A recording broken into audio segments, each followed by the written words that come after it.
I came out from Scotland when I was quite young.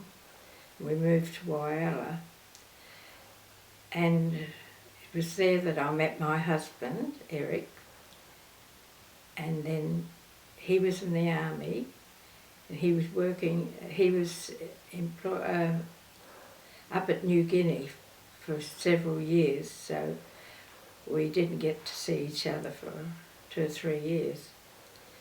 And he was in the transport up there in the islands.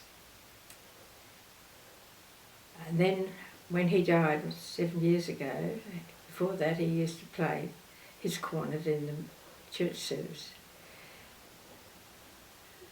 Then I became a war widow, so I belonged to the war widows in Wollongong, and they look after us, and Veteran Affairs make sure that we have everything.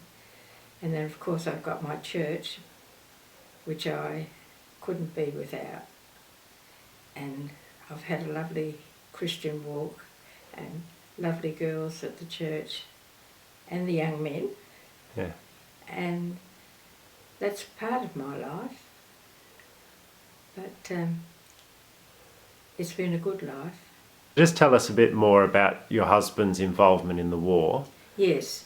Well, Eric joined up in 39, and he was here in Wollongong. That's where he joined up, and then he went to up to Queensland, and then he was on one of the islands there, and then they crossed Torres Strait up to New Guinea, and then into Wewak. And he was there for 3 years, and during the war, when they first landed, they landed on barges on the beach. The Japanese were up on the hills firing down on them, and the transport brought the ammunition, and that landed on the beach. But unfortunately the Japanese fired on it and they lost all their ammunition. So they just had to wait there until they could move up the hill.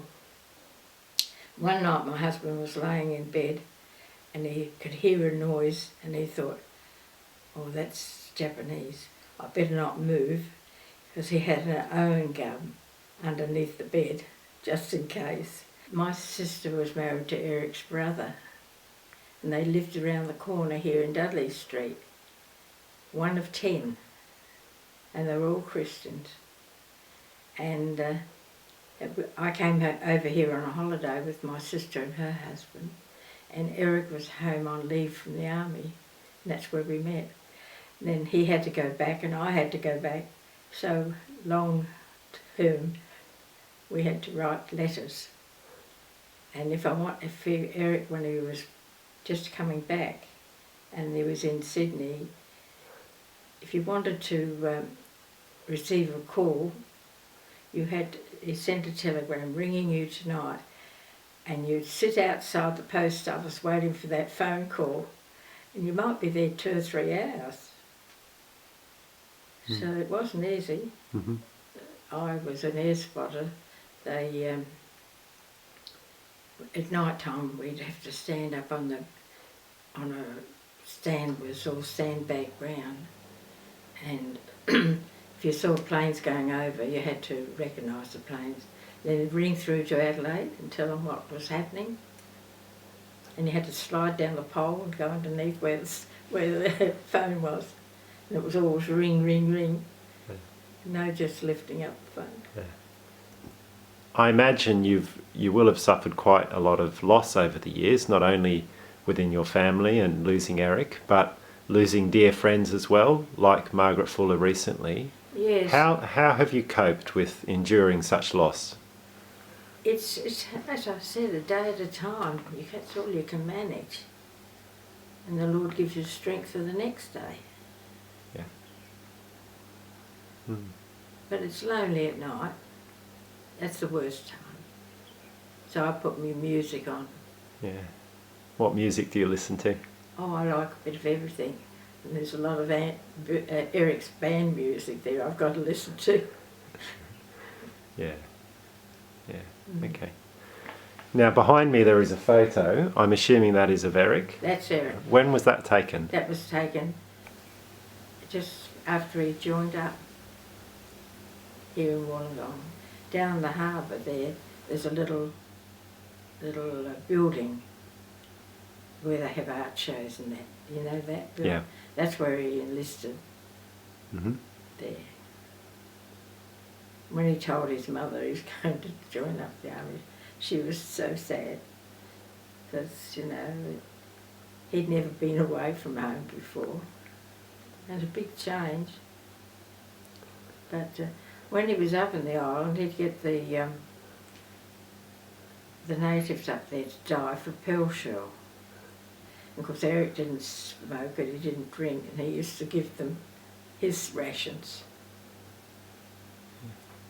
Yeah. Yeah. So it must have been hard to witness amongst the other soldiers that you didn't need that. Why is Anzac Day so important?